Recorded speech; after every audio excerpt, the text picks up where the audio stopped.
All right.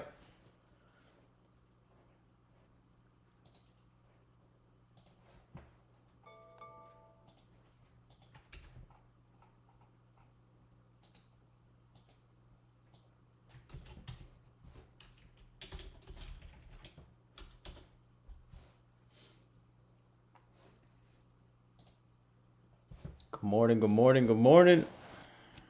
Hopefully everyone's having a great morning. We'll start up here in about 5 minutes. Just gonna wait for everybody to kind of tune in here.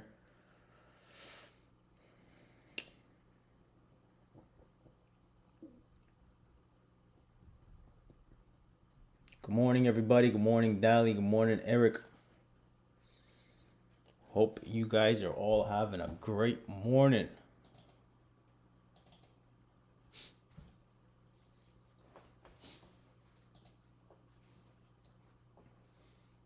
All right.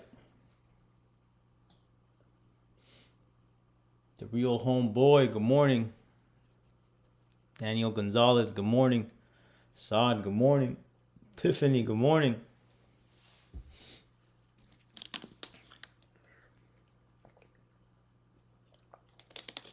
Good morning, Gully. Peter, good morning.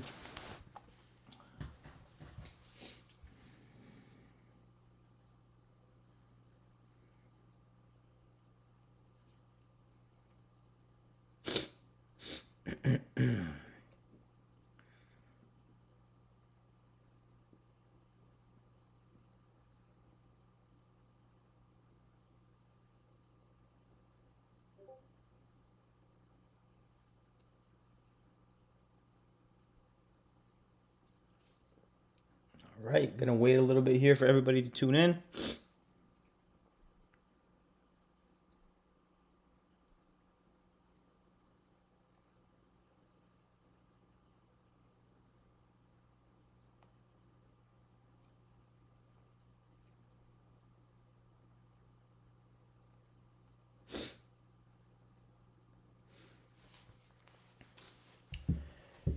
Mary Louise, good morning. Quinn, good morning. Brian, good morning. Chintan, good morning. Marshall, good morning. SK, good morning, my man. Wade, good morning. Trisha, good morning. Rollin, good morning. Edgar, let's go. Good morning.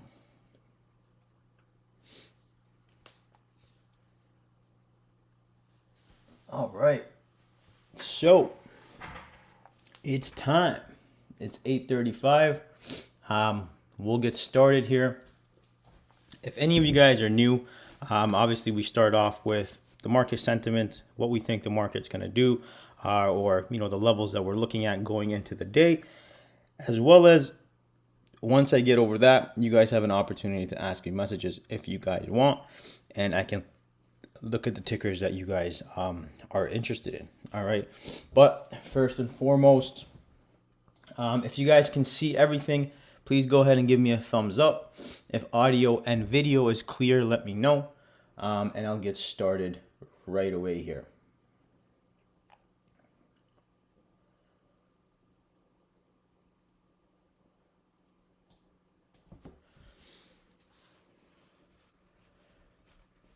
Sky, hi. Diana, hi. Good morning. Ganesh, good morning. Wayne, good morning. All right. Just waiting for you guys to give me the thumbs up if everything is good, and we'll get right started here. All right, loud and clear. Perfect. All right, so let's get right back to it, guys. This is obviously the SPY chart, and this is what kind of tracks the main market as a whole. Okay. Again, what happened? We all woke up to a massive pull down on the market below the moving averages. But what levels were we looking at, guys? We were looking at that 50-day moving average. Again, right? That 50-day moving average. Why? Because it has continued to show us that there's buying pressure at these levels, right?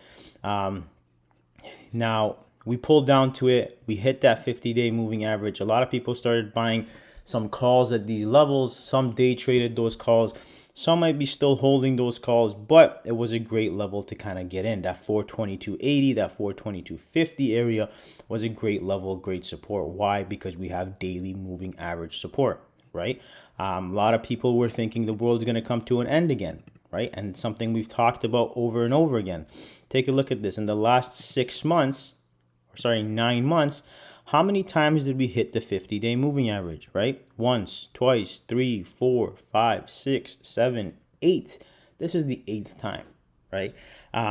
So it's pretty evident that every time we come to this, we do see buying pressure. We do bounce up. Not to say that it's going to work the 10th time around, the 11th time around. However, given the history of what's been going on and the buyers obviously consistently stepping up, it's a good area to kind of monitor. And if we break that to the downside, then we should really be worried, right? Currently held that level. We do have an increasing red day here. Increasing red volume here, and then the next two volumes are decreasing here, so a little bit of a worry, but that's okay because we might kind of pull back and consolidate before moving higher, right? Not to say, oh my God, we have lower green volume and SPY is going to roll over and the world's going to end again. No, we made a nice move from 422 all the way back up to this 434, right? And we might consolidate, we might come back down a little bit before making another move higher, right? It's happened here, right? We pulled up, increasing red volume, 2 days of decreasing green volume, and then what happened? We kind of rolled over, came back down, and then continued to move higher, all right? So understand where we are as a market as a whole and what areas we need to look at, all right? Now getting into the little bit of a closer time frame here. Let me zoom out, put my levels back on. Perfect. So obviously these are levels I've drawn out way before today, right? These levels have been drawn out from days ago, from past levels. And as you can see, even yesterday, right, before we woke up, this is 4 a.m., right? The market came up to this 433 and rejected, right? These levels that we have, that we put on our charts, are going to give us a good idea of where buying and selling pressure is going to take place, right? So we saw that rejection at 433 yesterday, came back down. Look at the level it hit, the 430.95, pushed back up, broke above this 433, retested, held, saw rejection at 433.93 until the end of day where we pushed up. Right now, coming into today, that 435.69 is the level that was going to see rejection. And where did it see rejection? Right there at 435.69. Okay, now that's the level we need to monitor today. Okay, if we can monitor that level and see if we can break above that, then we can really easily, if we break above this 435.69 and hold above it, we have levels of 436, 437.87, which is a little bit shy of the all-time high, but that's the level we're kind of looking at to push to this. Now, if we push this and break above this 437 area, we really have room to run towards the 440 psychological 441 area on the SPY, right? Now, this is the level that we saw a lot of resistance at yesterday. We're coming back to this 433.93. If we can hold this level, great. We might bounce back up and then reattempt this 435.69. However, if we do lose this, we could see 433 and then ultimately 430.95 on the downside, right? Don't really think we'll lose this because there's a big gap from 430.95 down to 428. I think buyers might step up here, and the 200-day moving average is here as well on the 15-minute.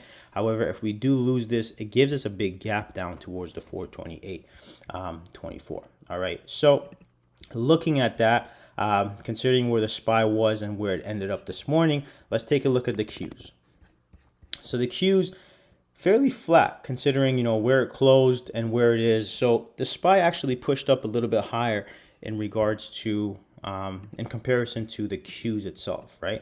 But then again, look at the Qs. This 362.76 level was the area that it saw rejection at, right? So this 361.55, we need to hold this level in the Qs. If we can hold this, and if the SPY decides to hold that level as well, we can push back up to 362. Break above that, we got room to run to 464 and then 364 and then 365.50 here. Okay, so these are the kind of levels we need to monitor. Lose the 361.55, we have the opportunity to come all the way down to 358.23 if we lose this 360.45. All right, so it's just a levels game, guys. If we end up holding this support level and buyers step up, we will move higher to the next area, and then we see how it reacts there. And then if we break above that, then we got the next area, right? That's all it is. It's as simple as that.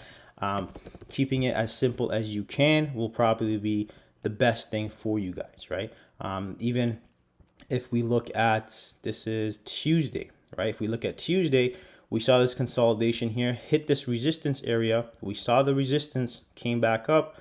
This 430.95 again was confirmation, broke above it, retested, held, and literally held all the way through the night and even in the morning session. And then we pushed up. So we're really expecting this 433.93 level today to hold. If not, roll over, and then 430.95 would ultimately be the defense, or the last line of defense today that should hold. If not, it will roll over. All right, guys. So that's in regards to the SPY and the Qs. Now, if you guys have questions, go ahead and shoot it in the YouTube chat here, and I'll go over any question that you guys have. And any questions you guys want to ask me, you're more than welcome to go ahead and do that as well.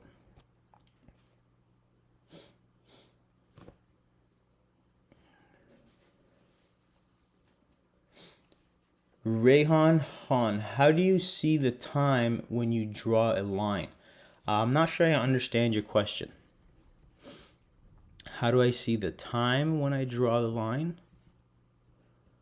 So the time is displayed down here at the bottom. When I move my cursor, it tells me the time and date. And then on the right side is the price. I'm not sure if that's what you're referring to. Chintan, Tesla earnings are near. What do you think? I'm not someone who really tries to anticipate earnings.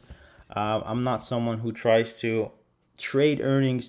I find there's just like playing the lottery, right? You might as well take your money and go to blackjack and throw it on red, or play blackjack, or go on roulette and throw it on red or black, because it's really unknown. It's really unknown how investors are going to react. I've seen companies come out with great reports and the stock just tanks, right?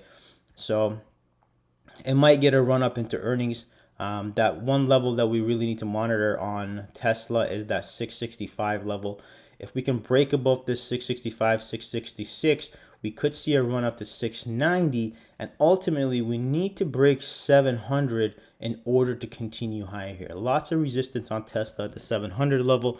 Over 665, I think it does get a nice push towards the 690 area at least. And then after that, we really need to clear 700 in order to make a move higher towards 720 or even 750. Someone's asking about Baidu short term. So Baidu seems to be holding this 176 level. In the short term, I don't see anything in Baidu. Unfortunately, a name that's been kind of beaten down. I don't see a short term in Baidu here. The only thing I would do with Baidu is, if you want, research the company, understand what they do, and it's a pretty good area to start a long-term position on it, only if you understand the financials and what the company's outlook is going into the future. But currently in the short term, under all moving averages, you are sitting at support, so you could get a pop back towards that 185, maybe the 190 area. If it clears that, the 200, that would be the short-term aspect of it, only if this 175, 172 area level holds. Other than that, not much in the short term on Baidu.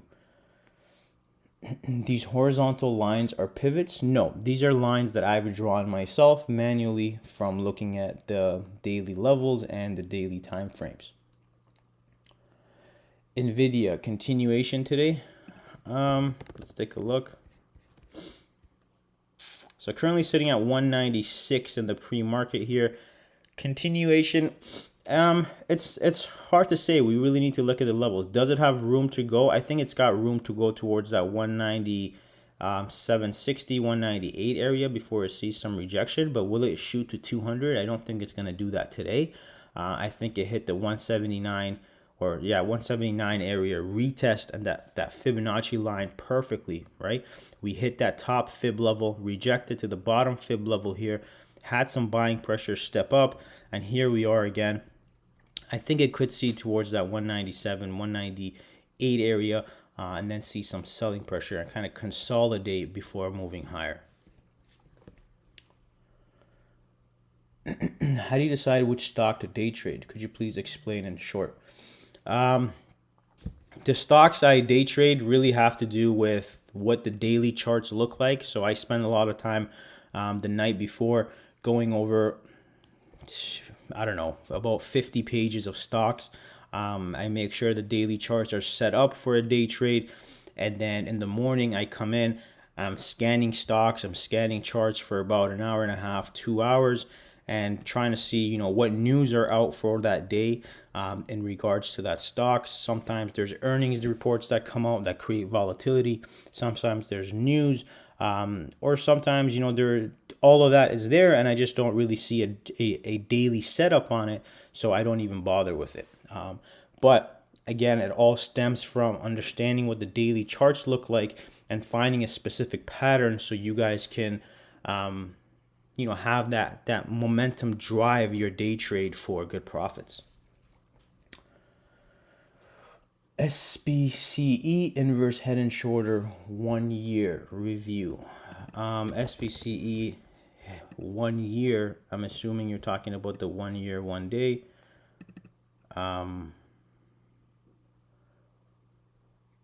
Don't really see it. Head and shoulder. Don't see the inverse head and shoulder on that one, my man. Siri double bottom, or is it a slow mover over 667? Siri is a slow mover. Siri moves so slow. Double bottom, not ideally. I mean, it didn't really come to the double bottom point. It held that 50-day moving average. Ideally, you want to break it over 667 and then see a move towards 689 and ultimately $7. Moves really slow. Earnings is coming up, so you got to be careful of that. It's in a few days. I believe the 27th is the earnings. So you maybe want to wait for the earnings to take place before you jump into a trade and then have the earnings come out and then the thing just plummets or shoots up, right? But again, earnings are 50-50. How many resistance or support lines are we supposed to have? I mean, to answer your question, take a look at this, right? I can't even see my candles. That's how many support and resistance lines I have. But with that said, this is the market, right? This is SPY. On the SPY, I tend to have a lot more levels versus if I'm looking at a stock like Tesla, right? I try to keep my stock chart, my company charts a lot cleaner, and I kind of clean them out and restart again just so they look a lot nicer and cleaner. But the SPY, there's so much activity really happening that we need to have a lot of levels on it. So to answer your question, how many? As much as is needed, as much as that it gives you the ability to make proper trades, and everyone's is different, right? Thoughts on Voyager Digital long term? Can you give me the ticker? Voyager Digital. I don't know what that is.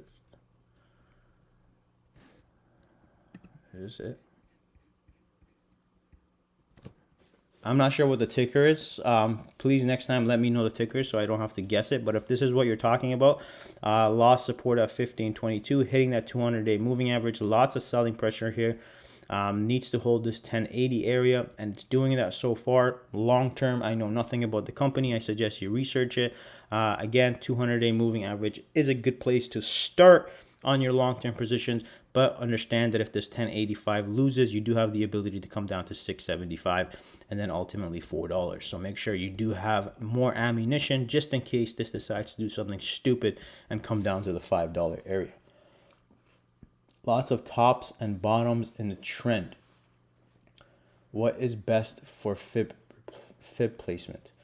Your fib placement depends on your time frame, right? And how close are you looking at? So if you're looking at, for example, I don't know, let's go back to NVIDIA, right?